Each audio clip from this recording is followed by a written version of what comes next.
Opposition is surprised that the Minister for Infrastructure, the first time we've ever had that portfolio in government in a formal title sense or titular sense, hasn't seen fit to take a call during the committee stage on this bill and explain his legislation. Many members have asked questions or raised issues that came up at the Select Committee, and the Minister hasn't seen fit to speak to his bill. This is the infrastructure bill.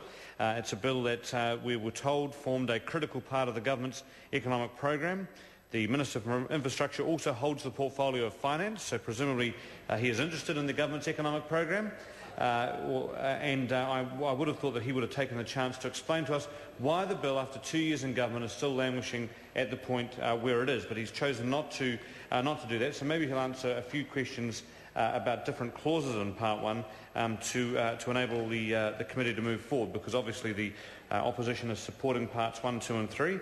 But we're trying to engage in a debate that the Minister said was serious for the New Zealand economy. That if we could sort out infrastructure matters and remove roadblocks, whatever the other Crosby-Textor road-tested phrases were, then we would be able to achieve nirvana in New Zealand. But such is his enthusiasm that he's been reading all manner of reports. I'm surprised he's probably been reading the Women's Weekly to check out the engagement of Kate Hawkesby and Mike Hosking. He's been that interested in the infrastructure bill. I saw him on some magazine over there before. I'm not sure what it was. But so one of the points that's been raised by the opposition tonight is with respect to the definition in Clause 4 under the term utility operator under letter D, where the government members on the committee insisted on the words or any person acting on behalf of a local authority in respect to that infrastructure. My colleague Moana Maki made this point, sir, because in the commentary to the bill it refers to not all operators being the fact that not all water and wastewater utility operators are local authorities, and I wonder if the Minister could speak to that and let us know what the government's philosophy is with respect to those assets. Is the government, by wording the legislation in that way, signalling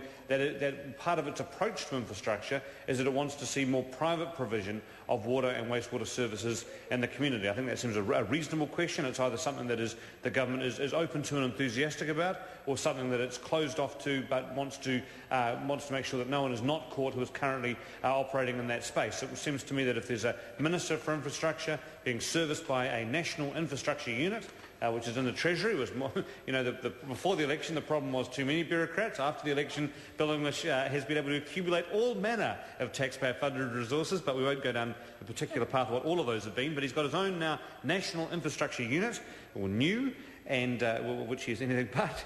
And I would like to know from him what advice he's received on whether or not that is an area for further infrastructure exploration and development, that they want to see more private provision on there. I think that would be a pretty straightforward thing for him to be able to answer for us.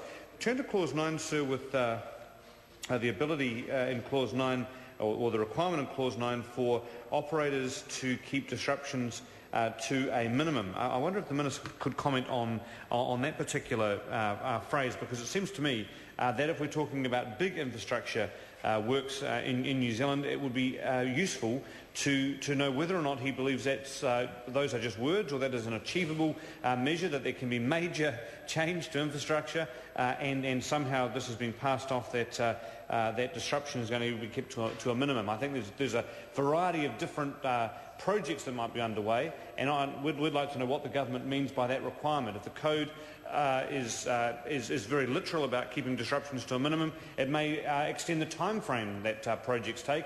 And if the government on one hand is saying everything's so quick, we need to build all this infrastructure now, of course that hasn't followed through to the speed of this bill. This bill has been sitting around for 2 years, but the Minister might be able to comment on Clause 9 there. Clause 6, popping back to Clause 6 to subsection 3, there's an ability where operators do not have to comply with the code if it's inefficient, or if it would be too costly to do so. And I think the Minister really does owe it to the committee to go through that provision in Clause 6, 3, because it seems kind of Mr. Chairman. The Honourable Darren Hughes. It seems kind of preposterous, sir, that we're going to go to all the effort to come up with a code, and the people who the code covers can opt out of it at any stage that they like, simply by invoking an argument of inefficiency or an argument of cost. And I think the Minister could just very quickly address that for us, so we had a sense of where the government's thinking is there, if the main part of Part 1 is to include a code. Clause 10, Section 2 has an ability for different applications of the code depending on geographic locations. Now, that would be helpful if the Minister could comment on that, about how he sees that operating in practice, because one of the things we all know as members of Parliament is that whenever you're advocating for a case, the example in your area is a very unique, double saying that makes no sense, a very unique example where it's separate from everywhere else around the country, and you can see that provision there could be absolutely rode roughshod through by operators who didn't want to comply by arguing for some special feature of their geographic location. So if the Minister could perhaps offer some comment on that, he must have advice on that. His failure to engage in this raises a lot of questions about what advice he is getting if he's not able to share any of it with the committee. He's set up a whole unit to help him with this, so none of these are challenging questions for him. I'd like to know from Clause 10, 1D, the managing of the conflicts of interest. Now this is something that you could easily see happening between the various operators and the corridor managers, where there'd be a conflict of some type, and it refers here that the code must contain a contact which outlines processes for how you'd resolve those conflicts. And what would be good to learn from the Minister there is where he sees the priority of where the interest should fall as those conflicts are resolved. We know that conflicts of interest are matters which are often on the mind of governments. It's just the way things are. They have to be managed, and this is something where he's writing it into law, into a code, but it's not clear from the reading of it how that would be managed, and where the priorities would fall for the different players that are there.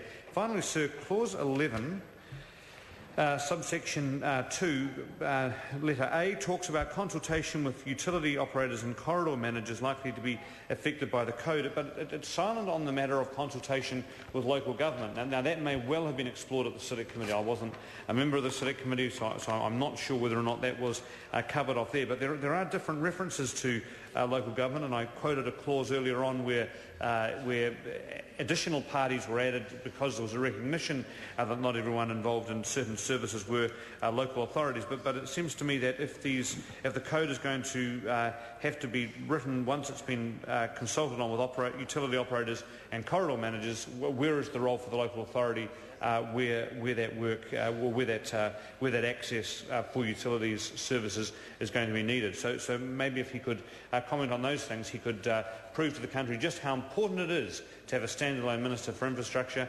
rather than one that is giving all the appearances of being mute on these very important macroeconomic reforms to the New Zealand economy.